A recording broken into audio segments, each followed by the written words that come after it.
Shalom.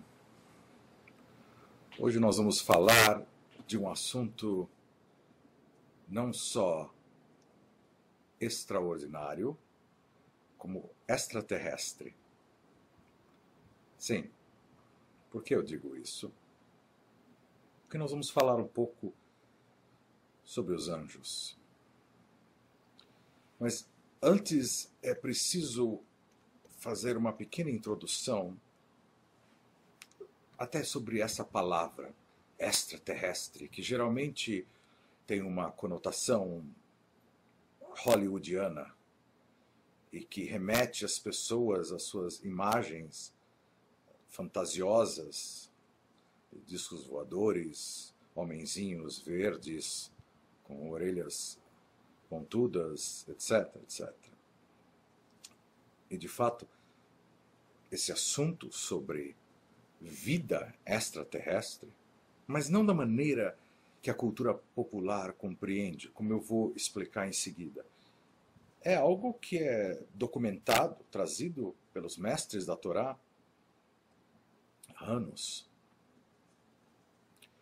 Rabino Pinchas Horowitz, um dos maiores discípulos do grande Gaon de Vilna, no Sefer HaBrit, traz isso.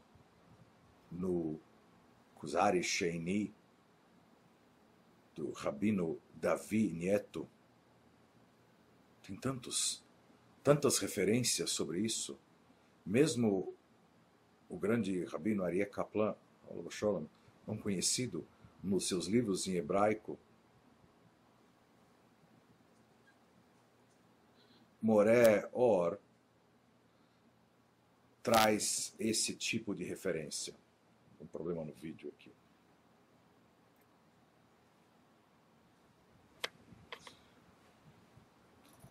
No Zohar também temos isso. Agora, para você entender o que eles estão se referindo quando estão afirmando sobre vida extraterrestre, é que é uma palavra que ficou batida. A cultura popular tem uma facilidade incrível de trazer conceitos elevados e rebaixá-los, e massificá-los, e vulgarizá-los. Faz parte. Cultura de massa é assim mesmo. Cheio de opiniões e almanaques e coisas que não têm valor, não têm raiz nenhuma em nenhum lugar. Mas que foram trazidas, sim, de conhecimentos profundos e antigos. Isso é clássico da cultura popular. E mais ainda, quando essa cultura popular é secular, como é a nossa. Porque aí existe uma desconexão completa com esses assuntos. As pessoas não querem saber de onde veio, e se modificarem a informação no meio do processo, bom, tudo bem, vai fazer o quê? Assim é a cabeça das pessoas. É fragmentada mesmo. Mas não é essa a maneira que o judaísmo funciona. Pelo contrário, uma pessoa, um rabino, que nega as palavras dos nossos sábios, e nós temos uma tradição milenar de pessoas extraordinárias que já andaram nessa terra, uma pessoa que nega os nossos sábios, ela é desqualificada da sua autoridade, se for um rabino, por exemplo, como um rabino ortodoxo. E nós vivemos uma época que até mesmo alguns dos nossos rabinos ortodoxos, estudiosos, podem não conhecer esses sábios extraordinários. A razão, hoje nós não vamos falar, mas existe uma linhagem, uma mesorá, uma tradição de que os sábios ensinaram os sábios que ensinaram os sábios, e é importante e vital buscar as raízes dessas informações santas, porque quanto mais próximo do original, da raiz, mais conectado com a fonte pristina, sem modificações. Então, se a pessoa desconhece essas informações que nós vamos estar tratando hoje, e já tratamos no passado e no futuro faremos também, se Deus quiser, ou se contradiz isso,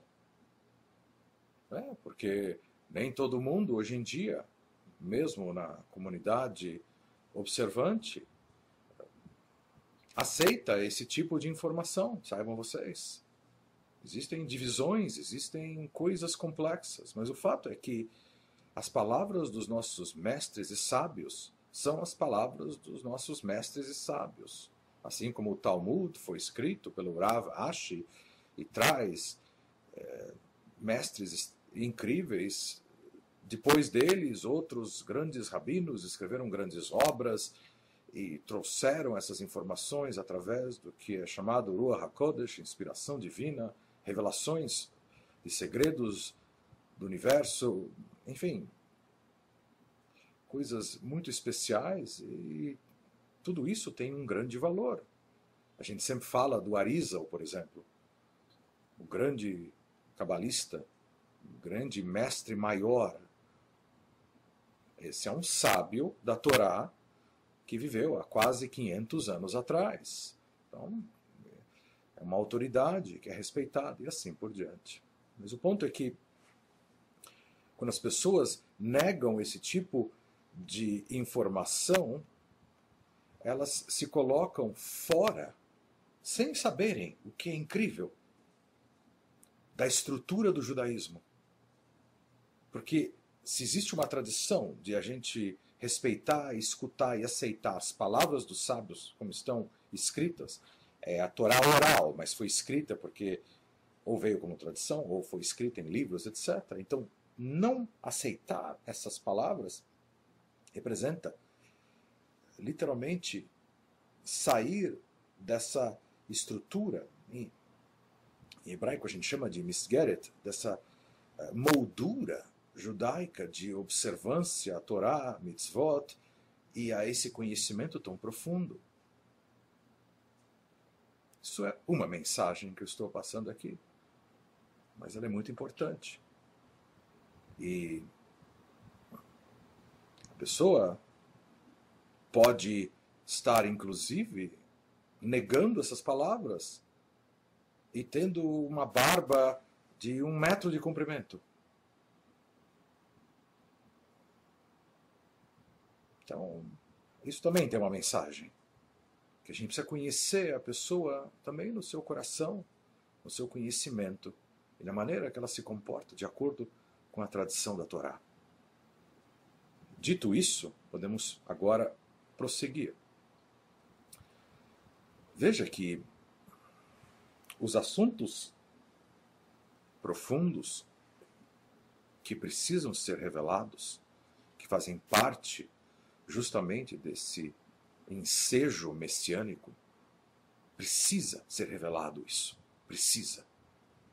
Quem acredita que nós estamos nos dirigindo a uma nova era, sabe muito bem, até mesmo como é escrito no Zohar, o próprio Rabbi Shimon Bar Yochai fala, o Rashbi, quem trouxe o Zohar para o mundo, que através desse livro, querendo dizer o Zohar, que a redenção virá. E o Zohar representa certamente um pilar importante da Torá Tanistar, chamada Torá oculta, mas que inclui toda a Torá. Não tem como ter Torá oculta sem a revelada.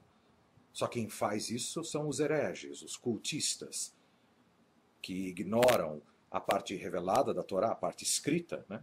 Os 5 livros de Moisés, o Tanakh como um todo, o Talmud, etc., que também é Torá oral, mas foi escrita depois da Mishnah, etc.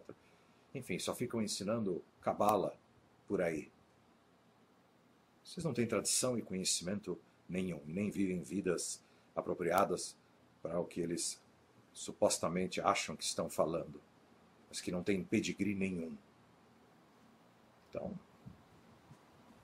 esses conhecimentos, voltando à ideia dessa tradição e desses conhecimentos, eles são muito especiais porque a Torá, ela mesma, é uma comunicação divina.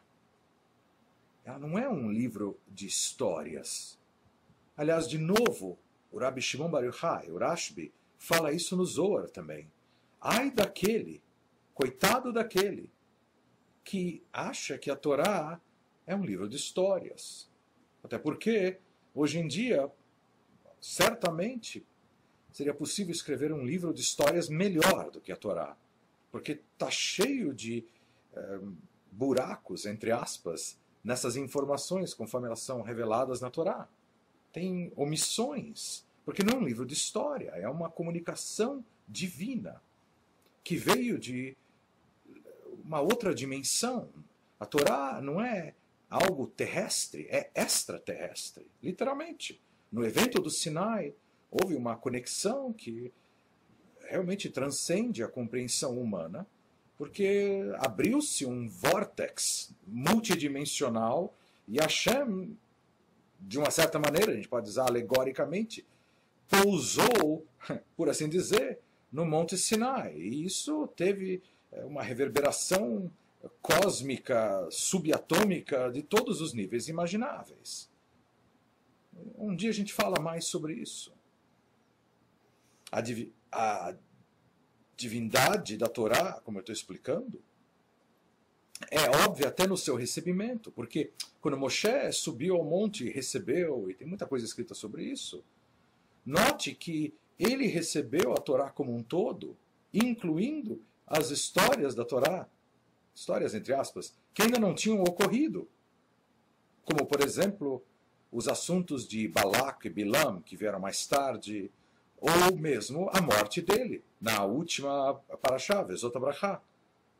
A coisa veio como uma energia que se solidificou, por assim dizer, nas palavras, nas letras. Mas a sua origem, ela não é uma origem física, é uma origem de uma outra dimensão. Então, quando a gente começa a ter a sensibilidade de entender isso, e é uma conversa longa, eu estou apenas resumindo para essa aula, se veio de uma outra dimensão, de novo, eu gostaria que vocês tentassem por um momento romper com os seus preconceitos sobre o que é uma outra dimensão, o que significa isso, etc. Universos paralelos, multi-universos. A gente poderia falar um pouco sobre isso, mas eu teria que ir em direção, provavelmente, da física, da cosmologia, para explicar para vocês, que está começando de fato, a entender um pouco o que os cabalistas já falam há milhares de anos. Está começando agora a entender a cosmologia moderna. E com o tempo eu vou colocando esses assuntos em pauta, mas vamos prosseguir. Então, extraterrestre, outra dimensão, energia. Será que existem então também elementos, entidades nessas outras dimensões? Sim, absolutamente. Absolutamente. Hoje em dia, isso você encontra declarado em qualquer fonte fidedigna de física, de cosmologia. Os físicos estão falando que nós vivemos lado a lado, por assim dizer, com universos paralelos, aonde, num espaço microscópico, existe uma outra dimensão.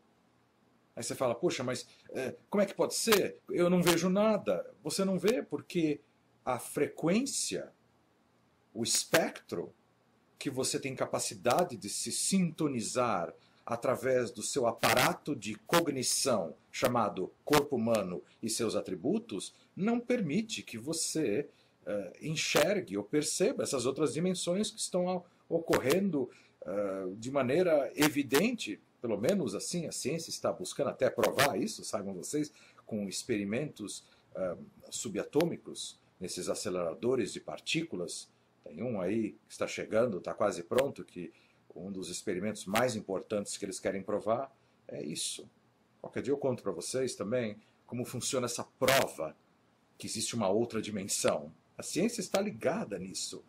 através desses choques de partículas e a maneira em que eles vão registrar os resultados desses choques, e que se certa partícula for produzida, estou dando só uma prévia para vocês, se uma certa partícula for produzida e desaparecer, indicaria que ela foi, entre aspas, absorvida por uma outra dimensão paralela. Isso é ciência. Agora, se fala que é Torá, não, aí não acredito, é coisa de cara que não sabe o que está falando. Vocês estão muito enganados. Isso são preconceitos de pessoas que não entendem como elas não são racionais. Porque quem é racional, de verdade, entende a lógica divina com mais facilidade. É a falta de entendimento, o comprometimento justamente de mentes tão não desenvolvidas que fazem esses pronunciamentos tão incrivelmente preconceituosos e ignorantes. Estou falando, a ciência hoje trabalha com isso, e eu vou trazer para vocês, se Deus quiser, mais desses assuntos de ciência e Torá, para vocês entenderem o que está acontecendo aí fora. Mas continuando. O próprio Rambam, o Maimônides, considerado o pilar da escola filosófica, e os judeus observantes, na maioria, têm ele como o filósofo, o grande pensador, mais desconectado do misticismo, e eles estão errados, na minha opinião. O Rambam tinha uma conexão muito profunda com as coisas do universo, mas é verdade, a gente tem que lembrar a época que ele viveu no Oriente Médio, a obra foi escrita em árabe, existe uma influência grega, filosófica no mundo, então há uma vestimenta no conhecimento desse grande filósofo com palavras filosóficas e não místicas. Então, realmente, quando se lê o Rambam, se estuda as leis e os seus comentários, é um grande filósofo, um grande pensador, mas ninguém falaria que ele é alguém conectado misticamente nos segredos do universo. Isso é absurdo. Aliás, eu me lembro agora que um dos pilares da Kabbalah profética, um grande místico, chamado Rabino Abraham Abulafia, também não acreditou que o Rambam era, entre aspas, só um filósofo, porque ele, inclusive, escreveu comentários sobre o Moreh Nevuchim, o Guia dos Perplexos do Rambam, mas de acordo com assuntos místicos. Então ele viu no Rambam um grande mestre também. Mas isso já é outro assunto. Não preciso trazer isso agora, só para iluminar vocês com algumas ideias também da cultura judaica. Mas igual, o Rambam, alguém que não é ligado com misticismo, categorizou as classes de anjos no seu Mishnei Torah. O que é curioso é que é tão perfeito o seu trabalho de colocar em classes, em categorias, que basicamente a única outra fonte que nós encontramos essa classificação é no próprio Zohar. Aí você fala, não, poxa, extraordinário. Não é mais do que vocês imaginam o que eu estou dizendo. Porque o Zohar não tinha sido revelado ainda na época do Rambam. Portanto, será que ele tinha acesso a isso de alguma maneira? Ao próprio Zohar? Ou, enfim, acesso a esses níveis de entendimento tão profundos? Continuando. Uma das categorias que o Rambam classifica os anjos é chamado a categoria dos Ishim. Ishim em hebraico quer dizer homens, só isso. Uma categoria muito importante para a nossa aula de hoje. Veja bem, quando você estuda o Tanar e vê as profecias de Isaías, Ezequiel, etc., etc., existem famosas visões desses grandes profetas sobre os anjos. Sim. Que eles tinham 6 asas, 4 asas, um único pé, uma face iridescente, descrições realmente extraordinárias, aterrorizantes, eu diria. Principalmente se você estivesse diante de um. Tudo bem, mas essa não é a única fonte de descrição sobre a aparição de anjos na Torá, no Tanar. Não. Existem várias outras. Sem contar toda a Torá oral que veio depois disso, mas igual. Existe uma história famosa no livro de Yehoshua, Josué, no capítulo 5, nos versos 14 e 15, sobre Yehoshua, ou Josué, estando diante do capitão do exército, que se revela para ele como sendo um anjo. Ele não tinha percebido, de repente ele percebe que ele está diante de um grande anjo, que estava na forma de um homem. É um desses Ishim, ou pelo menos que veio aqui para a nossa dimensão física e temporal, por isso que é chamado espaço-tempo, essas 4 dimensões da nossa realidade, e se vestiu temporariamente como um homem. Nós estamos falando aqui do próprio anjo Metatron, que Yehoshua avistou de acordo com os rabinos. Mesmo no anúncio do nascimento de Shimshon, de Sansão, famoso livro de Juízes,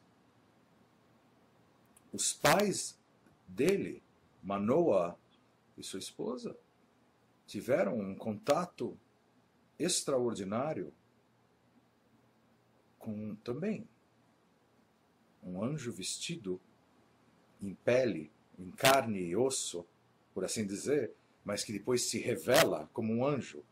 É uma experiência incrível. Isso está no livro de Shoftim, Juízes, no final do capítulo 13. Então, existem várias referências na Torá, nos Midrashim, então, sobre o assunto do Gênesis 6, que é onde tem as referências que os Bnei Elohim caíram na terra, desceram e se interessaram pelas filhas dos homens, os anjos caídos, etc. Tem muita coisa escrita. E eu vou afirmar para vocês que essas quedas angelicais, que é uma expressão bíblica, você entendeu o que significa cair nesse sentido, mas vamos usar as expressões mais comuns para não atrapalhar vocês. Essas quedas, de fato, continuam acontecendo. Ou seja, a afirmação aqui é que não faltam anjos que vivem entre nós, vestidos com essa cobertura que nos engana, de um homem com carne e osso. Acho que é preciso entender também que até a palavra anjo, malar, é a palavra mais genérica que existe para essas entidades. É que nem fazer uma referência a ser humano. Nós sabemos que existem seres humanos de diferentes etnias, características genéticas, línguas, ou seja, podemos classificar o ser humano de inúmeras maneiras. As entidades que habitam o universo em dimensões que transcendem a nossa, e quando eu falo transcendem é porque elas não são restritas à materialidade, essas entidades também podem ser classificadas de maneiras múltiplas, muito mais do que vocês imaginam. Falar anjos caídos é uma maneira literal de entender o texto. Malach, ou malachim, em hebraico, anjos é uma expressão genérica, como seres humanos. Mas tudo bem.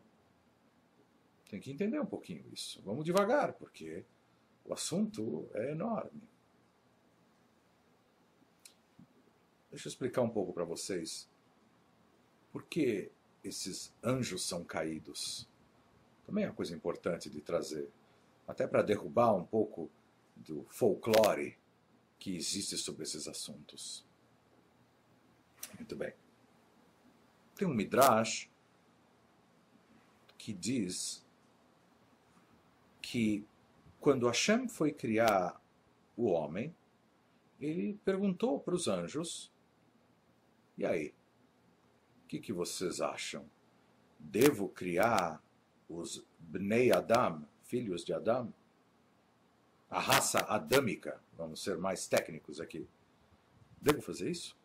Foi perguntar. Por que não? E teve um grupo de anjos que falou: sinto muito, patrão, não é por aí, eu acho que não tem nada a ver. E o Midrash conta que esses anjos foram destruídos. Tá bom? Outros disseram que a ideia era muito boa. Ok. Outros ainda, esse é o grupo que eu quero falar com vocês, tentaram argumentar com Deus e dizer: Mestre do Universo, nós existimos fora da dimensão do tempo e espaço.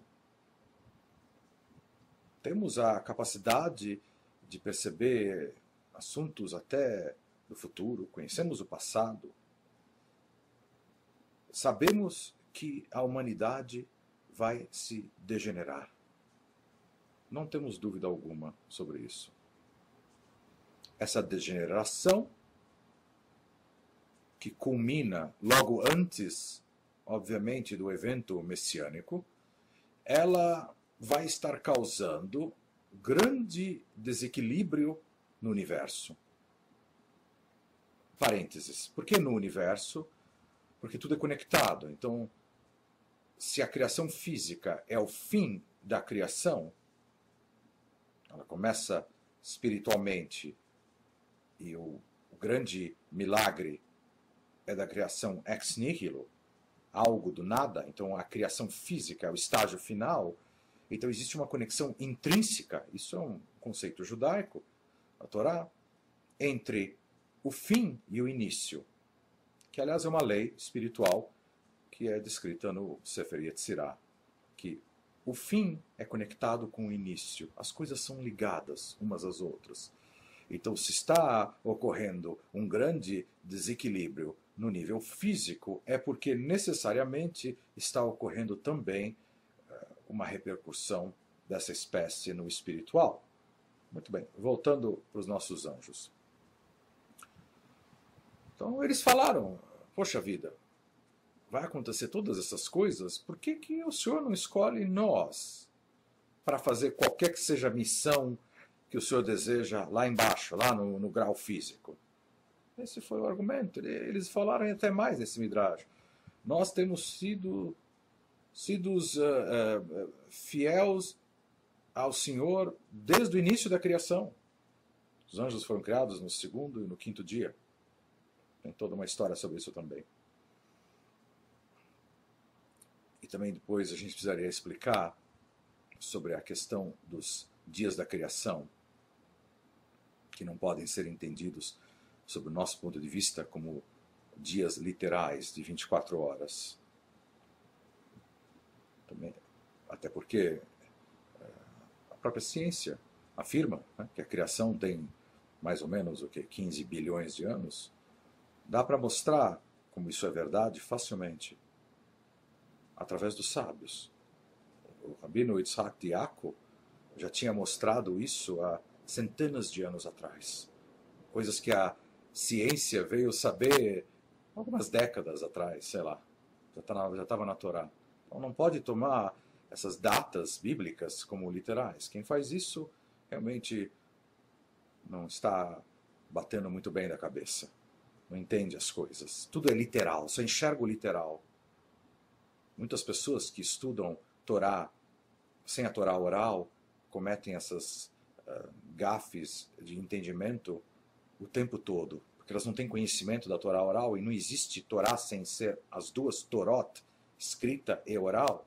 Então eles enxergam só o texto pshat, como a gente chama, literal, e depreendem uma série de coisas que são erradas. Mas isso também é outra história. Tudo bem. Em resumo, os anjos falaram: por que trazer uma outra entidade, uma outra raça, para tomar conta dos seus negócios aí nessa criação física? Interessante isso que os rabinos escreveram milhares de anos atrás. Aí nós temos que entender algumas coisinhas do que foram falados. Espera aí, trazer uma outra raça, os anjos estão falando isso? O que quer dizer? De novo, temos que ir nas palavras dos nossos mestres da Torá. Não posso abrir esse assunto agora, porque ele é muito extenso, mas, de acordo com grandes mestres, Adão não foi o primeiro ser humano a andar nessa terra. Existiram civilizações antes dele. Esse é todo um assunto chamado civilizações pré-adâmicas, ou, como é conhecido na linguagem da Torá, de Shmitot, livros conhecidos na tradição judaica, como o Tiferet Israel, do Rabino Lipschitz, falam desse assunto. Vários cabalistas falam sobre isso.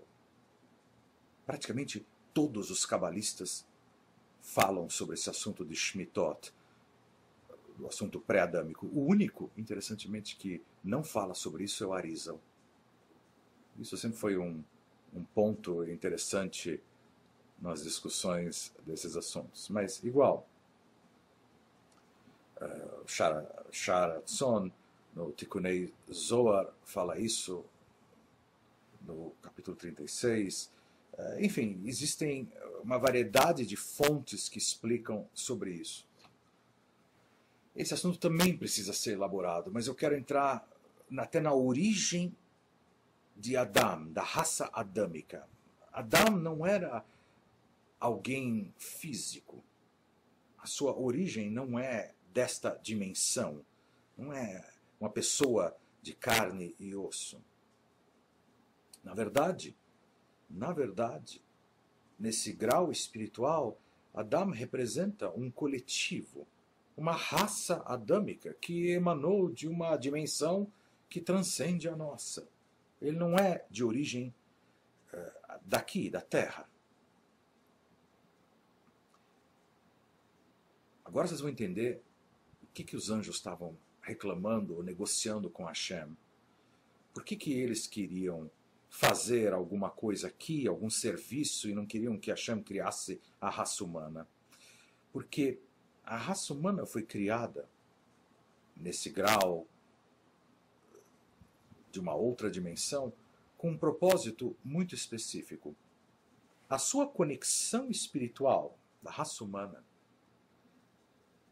é tão grande, que a gente diria que a sua conexão é diretamente com a fonte, com Deus.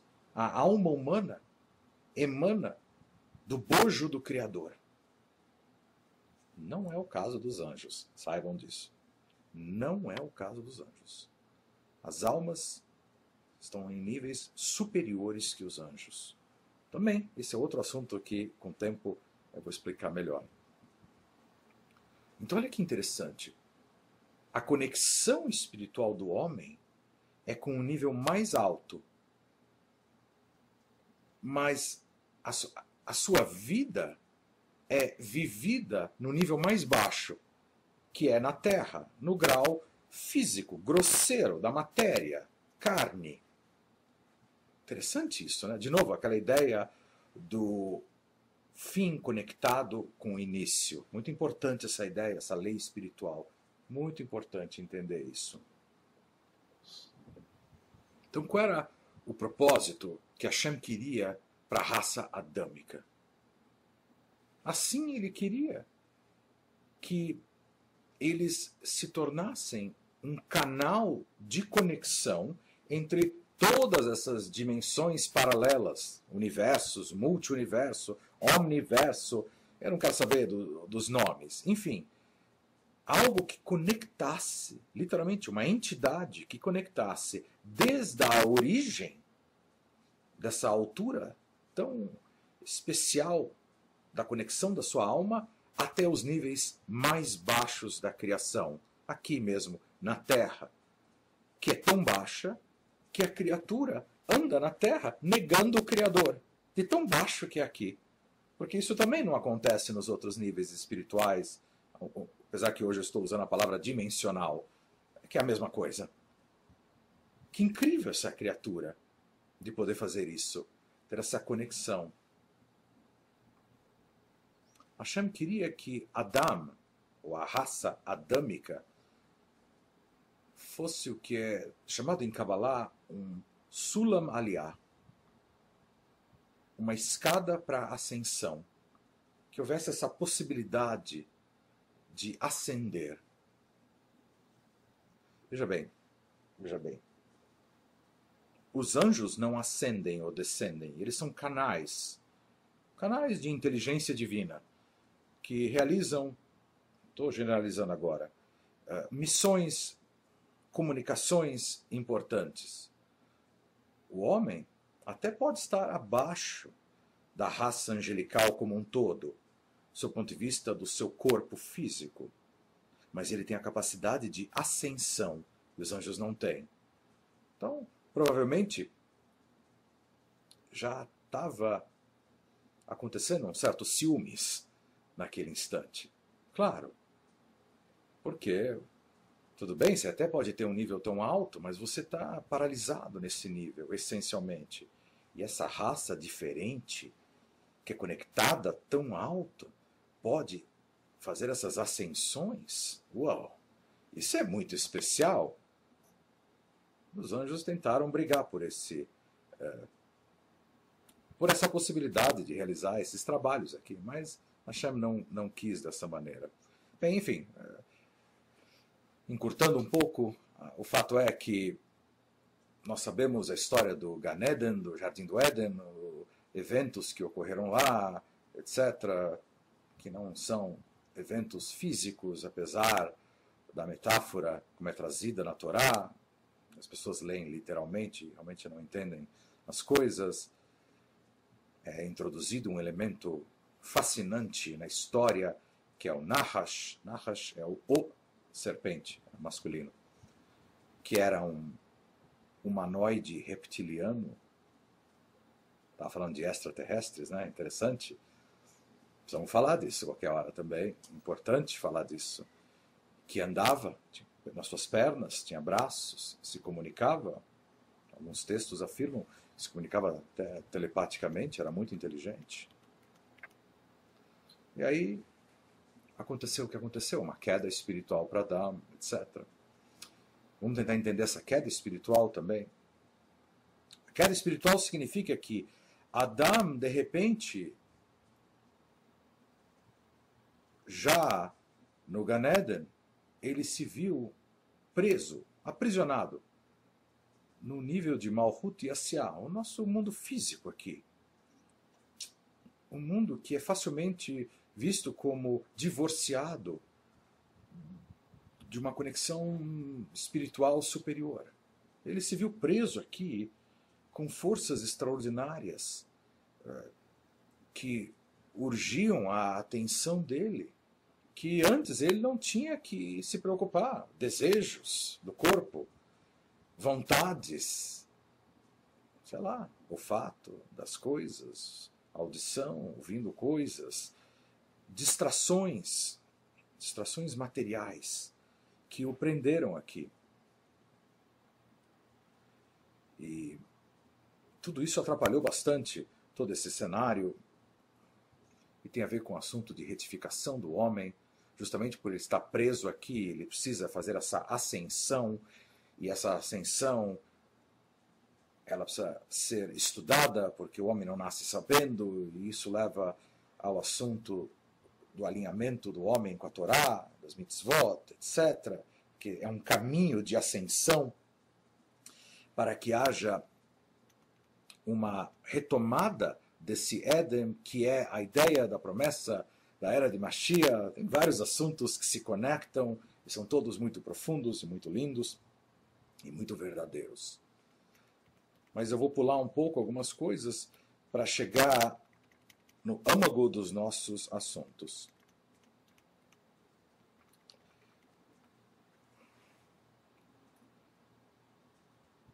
Lembra que eu expliquei que Adam representa um coletivo?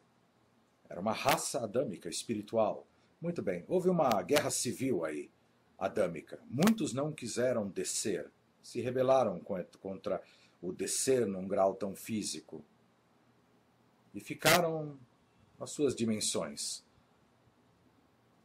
Mais tarde, essas almas que não desceram se tornaram, o que é trazido pela Kabbalah, como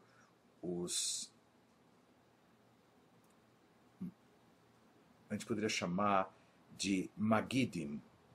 Magidim são os anjos guardiões, que acabaram guardando, observando e interferindo muito mais do que vocês imaginam sobre as almas que desceram e foram corporificadas e começaram a atuar no teatro da humanidade, de toda a história que nós conhecemos.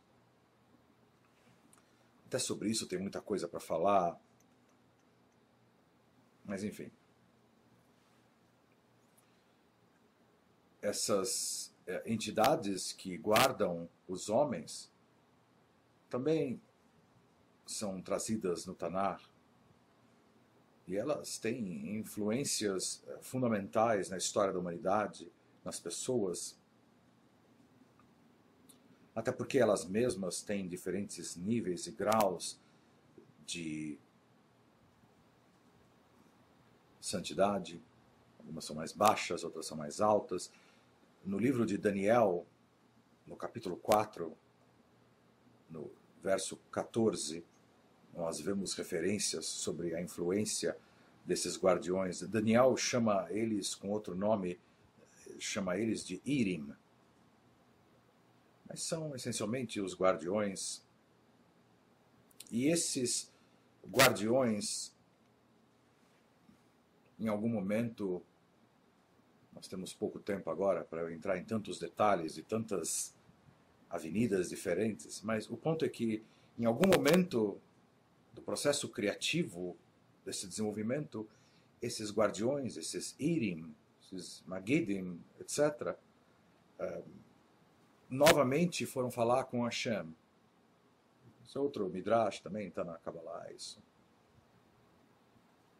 Que eles achavam que eles podiam estar fazendo um trabalho melhor do que a raça adâmica. E aí vem a questão fundamental. Hashem falou para eles o seguinte: se vocês, sendo quem são, no nível que existem, fossem para o mundo físico, tivessem uma má inclinação, uma Yetzer Hara, ou seja, fossem viver a vida como os da raça adâmica, vocês ficariam mais corruptos do que os homens. Assim disse Deus para esses anjos. Vamos falar no nome genérico. Vocês fariam pior do que Adão e sua humanidade. Incrivelmente, esses anjos afirmaram que eles não acreditavam nisso e que eles queriam provar que Hashem estava errado. Não houve uma declaração de guerra, como alguns falam por aí, desses anjos, até porque ele é o Ribono Shel Olam, o mestre do universo, não dá para, vamos dizer assim, guerrear com ele. O último que tentou foi no episódio da Torre de Babel, o rei Nimrod, e a gente sabe que não deu certo. Não dá para guerrear contra Deus. Mas, por razões que a gente poderia chamar de eu quero provar que eu estou certo, esses anjos, enfim, desceram, caíram para a nossa realidade. Esses são os anjos caídos. Originalmente guardiões que observavam a tudo e interferiram, e caíram na nossa realidade física. Entretanto, eles não contavam com uma coisa muito importante, que a descida dimensional implicou numa passagem de miríades de contrações e forças antagônicas e constrições no seu ser e consciência que, literalmente, quando eles chegaram aqui, eles estavam afetados. Eles não estavam com a mesma consciência que eles tinham lá nos níveis, vamos dizer assim, mais elevados. Imediatamente, eles já se tornaram corrompidos. Agora a gente pode voltar e explicar o Bereshit 6, o Gênesis 6, sobre os Bnei Elohim, que caíram, esses anjos caídos, que se atraíram às filhas dos homens, etc. O que quer dizer isso? Que as pessoas olham e falam, mas eu não sei o que quer dizer. Peraí, Bnei Elohim, caídos, mulheres, como assim anjo teve afinidade com mulher? Como pode ser? Os anjos estão num nível mais elevado? Sei lá, é que nem se nós tivéssemos interesses por espécies que não fossem humanas, que são inferiores ao nosso desenvolvimento. É estranho isso, não. Acontece que esses anjos caíram. Caíram.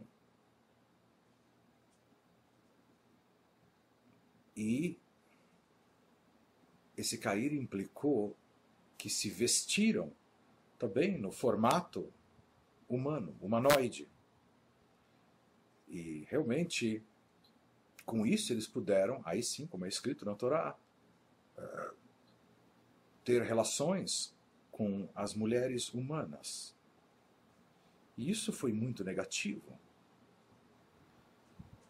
Muito negativo. Porque eles eram de outra espécie, com outras intenções, com outras características. Isso significou uma corrupção, literalmente, do DNA humano. E eu tenho a intenção, em algum momento, de explicar melhor essa corrupção do DNA humano. Hoje nós não vamos ter tempo para isso, infelizmente. Então nós vamos continuar esses assuntos, se Deus quiser. Mas saibam vocês, depois de toda essa história resumida que eu trouxe para vocês, que a corrupção foi tão grande, que é por isso que no final da porção do Gênesis, Parashat Bereshit, Hashem fala que toda a terra e todo homem estava corrupto. E que a única opção, qual que era? Destruir a humanidade. Começar tudo de novo. Isso veio através dessa corrupção que literalmente infectou a raça humana com comportamentos que eram inexistentes até então. E se Deus quiser, esses assuntos realmente fazem a gente pensar um pouco mais, como a gente desconhece as coisas aí desse universo. Isso é bom para a pessoa crescer em humildade, em amor e principalmente temor a Deus. Se Deus quiser, na nossa próxima aula, a oportunidade vier, podemos entrar um pouco mais em detalhes do que significou até hoje essa corrupção genética e qual foi a vantagem disso para essas entidades, o que elas ganham com isso lá, naquela época e hoje.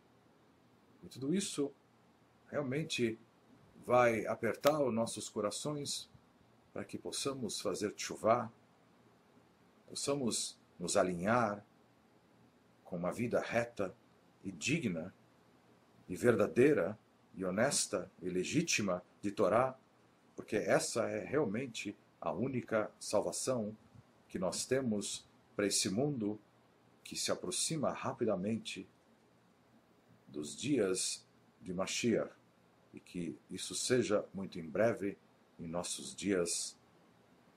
Amém. Eu queria apenas fazer um adendo à aula, porque nada acontece por acaso, nada, tudo é pela providência divina. Eu já encerrei o assunto principal da aula, mas é fundamental falar uma coisinha que eu deixei para o fim. Nós estamos nessa semana na Parashat Tetzaveh, porção de Tetzaveh, que traz fundamentalmente os assuntos sobre o Kohen Gadol, o sumo sacerdote, as roupagens dele, etc. Algo maravilhoso. Hoje foi a terceira leitura. Logo no início da terceira leitura, é dito sobre o Meil, que é o roupão, a gente poderia traduzir, especial, colorido, lindo, que é colocado sobre o efod. Efod é o avental que o Kohen usava. Logo no início, começa a terceira porção falando sobre isso, sobre o hobby do efod. Mas olha como as coisas acontecem. E eu estava pensando, na aula passada, nós falamos aqui sobre a redenção da fala. Assuntos de blasfêmia, de cuidar da boca, etc, etc. Os mestres ensinam que qual era a função desse hobby tão especial que cobria o avental do Kohen Gadol. Está escrito, vai ver, o Balaturim, Murashi, etc. A função dele era fazer expiações para o pecado de Lashon Hara, maledicência, o mau uso da boca. Então, lembra que nós estamos falando do início da porção de hoje? Estamos ainda sobre a influência dessa porção que acabou de acontecer. A primeira palavra, então, remete à aula passada, a ideia de redenção da fala. E a segunda palavra, efod, tem a gemátria, o valor numérico de 91. 91 é também o valor numérico da palavra malar, anjo. Olha que coisa. Além de outras coisas, porque 91 também é a gemátria da palavra Sukkah, da festa de Sukkot. Mas 91 é um número muito místico no judaísmo, porque é, na verdade, a junção de dois nomes divinos. Adnut, que valor 65 em gemátria, que é ligado a Malhut, aqui o nosso domínio, a terra, e Havaiá, também falar do Hashem, mas Havaiá de valor 26, que é ligado a Keter. Então veja que efod também nos remete ao assunto dessa aula, obviamente, porque a primeira fala de Lashon Hara, da ideia de espiar o pecado da maledicência, de usar mal a sua boca, que falou a aula passada. E efod tem a ver com a ideia de malar, que é o assunto dessa aula, já conectado aqui. E também dentro da palavra efod, nós temos, devido à gemátria ser 91, a ideia da junção desses dois nomes, Adnut, que é Malhut, e Havaiá, que é Keter. De novo, a ideia do fim, Malhut, aqui, terra, sendo conectado com o nível espiritual, Keter, com o nível de Havaiá.